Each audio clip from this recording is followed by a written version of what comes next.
Hi guys, my name is Sean. I'm a houseplant enthusiast from Jakarta, Indonesia. In today's video, I'm going to be sharing with you the care and propagation of the Calathea musaica, or also known as the Calathea network. And it's named this way because of its pattern on the leaves that look like a lot of scribbles of network, I guess, like data network. It's very matrix-like actually, and this is what this plant is very well known for. This plant used to be very popular, and then I guess everybody got hold of them, and because they're such prolific growers, their prices did go down a lot, and they're in wide cultivation as far as I know, so it's now become pretty accessible. Although here in Indonesia, they are a little bit difficult to come by, but again, they're very fast growers and they won't put a dent in your wallet basically because they're quite affordable. Now, this plant in my hand here, it's actually not doing that well. I got this plant as a small plant, and I just kind of ignored it. I didn't research anything about it. I just left it in the corner, like right over there. It gets bright and direct light, it gets watered whenever, and I just feel bad. So now what I'm gonna do is, because it's actually grown quite a lot, it's become very bushy and unruly, as you can see here. There are some crisping leaves in the middle, which I didn't even take out. I should prune them out.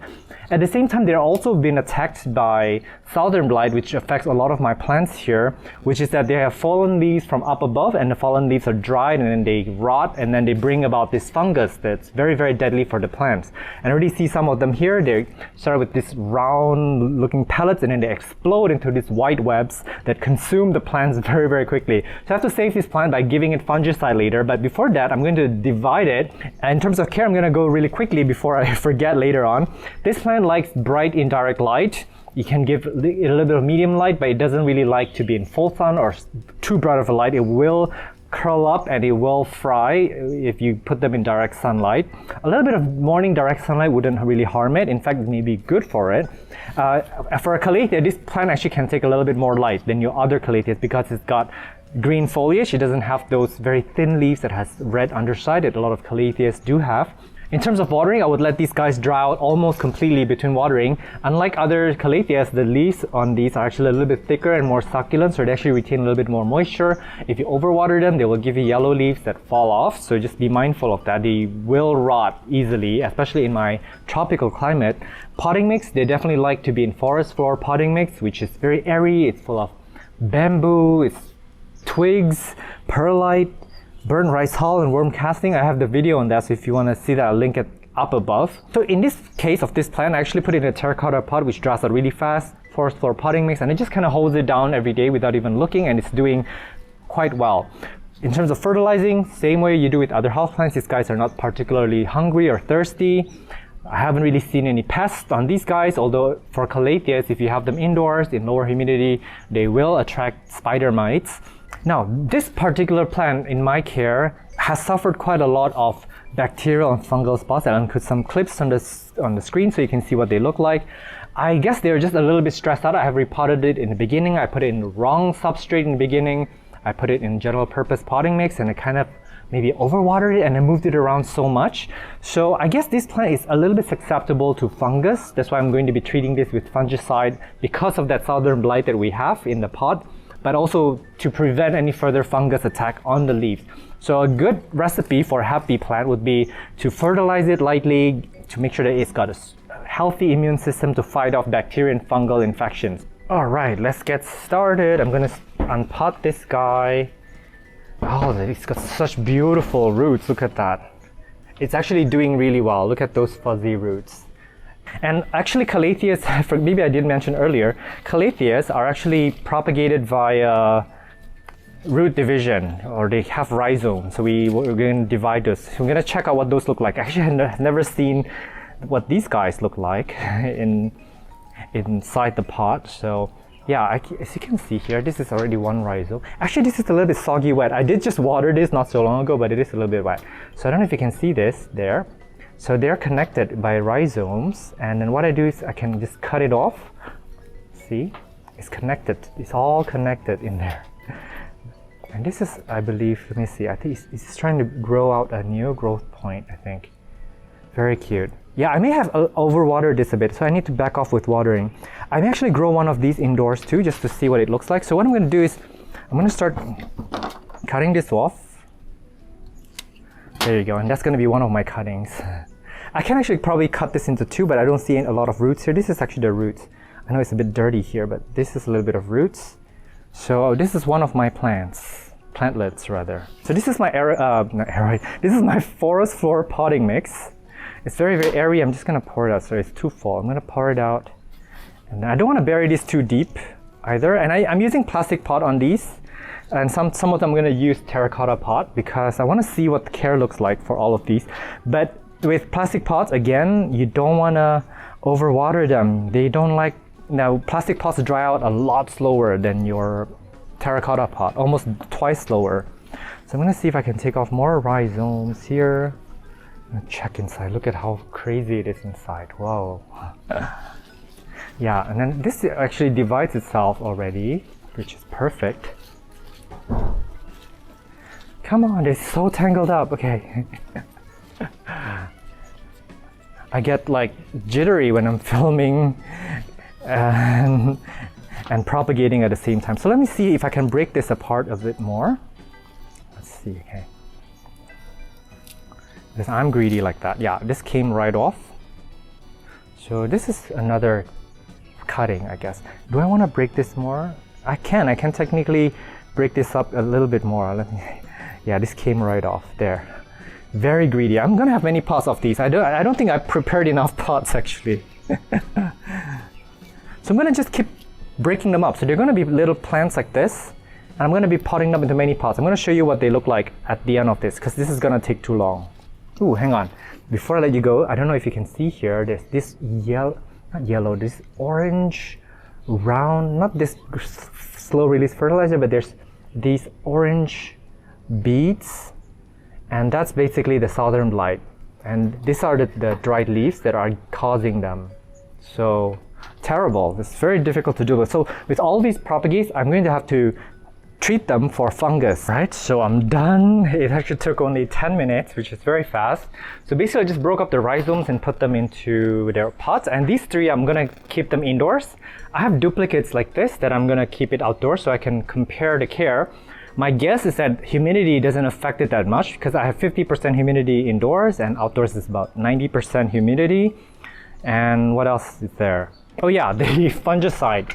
So what I'm gonna do is, because I reused actually the previous potting mix and I'm not afraid, even though it's got some deadly fungi on it. And actually for this, you're supposed to mix it with water and then spray it on the leaves and on the potting mix. But in my case, what I'm gonna do is I'm gonna spray it down, but then I'm also going to do this. This is the lazy man's way of doing things. So I'm gonna do this, and then I'm just going to water it. So when I water it, all these is going to obviously mix in with the water and it's going to seep into the potting mix. So far, I've tried this for a few months and it works. The plant is happy, the fungus is gone, and it saves me so much time. But hang on, before that, I also want to add, let me show you, hang on, a little bit of slow release fertilizer. I'm using one hand, by the way, so I'm a little bit slow. All right, so this is actually how much I add to this pot this size. This is actually the parent plant. The biggest plant is in this pot. The rest of the pots are all tiny, tiny clumps. And then finally, I'm gonna do a little bit of pesticide, and this is controversial. This is furadon. It's banned in a few countries, and if you watch my other videos, you know that I actually use some of this. This will create toxicity in the potting mix so that pests cannot live in the soil, and also actually the roots take in some of the toxins, so whatever pests that are feeding on the plants will eat the toxins as well. There, the fungicide is dissolved, as you can see, so it's going to seep into the potting mix, killing any fungi that's in there. It's actually quite potent. I would also mix some fungicide with water and then spray down the leaves. I'm going to do that more thoroughly later. I'm filming now, so I have only one hand. Alright, and I know there's a lot going on here, but really quickly, I actually used some general purpose potting mix on 2 of my pots, particularly the square pots. I remember what they are, just to see how they do in a general purpose potting mix. Although I have a feeling that it may be a little bit too soggy, I'm going to keep these outdoors. It's going to get rained on, it's going to get hosed down every day, but I'm going to be careful because I don't want to have it be too wet. I have a feeling that the parent plant was actually a little bit on the wet side. And then I have 3 over here. So let's do a head count. 3 that's going to be indoors, 5, 6, 7, 8, 9, 10. 10 that is going to be outdoors. So I have total of 13 plants from 1. And let's see how they do in a few months. Welcome to a 7 weeks update on the Calathea musaica. Let's start with the bad news.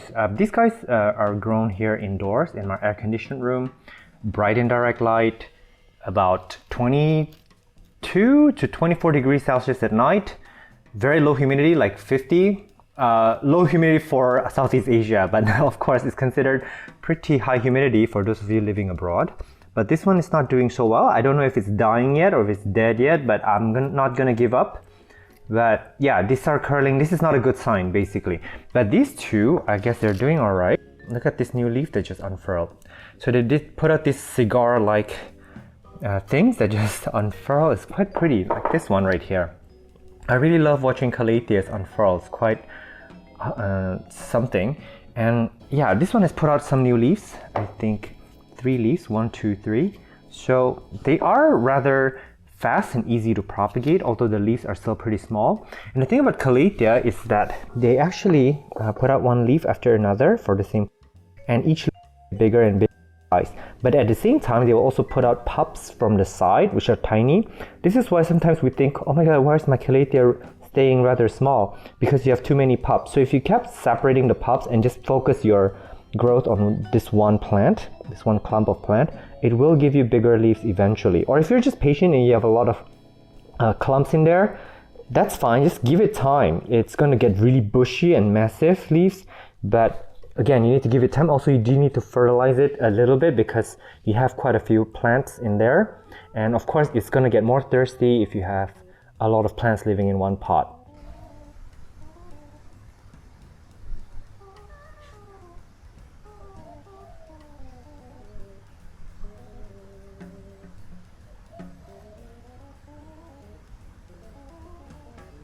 Alright, so here are the remaining ones that are living outdoors. So I believe this is 10 pots, so 13 in total. And this one is doing alright. Look at all these babies that grew out. So cute. I think this is the parent plant. It's giving me a lot of plant pups, a lot of babies. This one's also doing quite well. Look at this one in the square pot here. Let me take it out actually. It's growing and growing. These are pretty easy to propagate actually, pretty easy to grow. And then I see some other ones. I'm not going to take each one out. That one's doing alright. This one's putting out leaves, 3 leaves. This one's putting out 2 leaves. We did lose 2. So I have to say that we lost 3 out of 13 pots. I guess that's not so bad. But they're so pretty. I really love the baby leaves. They're very, very mesmerizing. I hope that these guys can get popular one more time. So yeah, thank you so much for watching my videos. I'm at Botanist on Instagram. If you want to DM me on any questions regarding plant care and propagations, I'll try my best to get back to you. Meanwhile, do take care and stay safe. I will see you in the next video. Bye.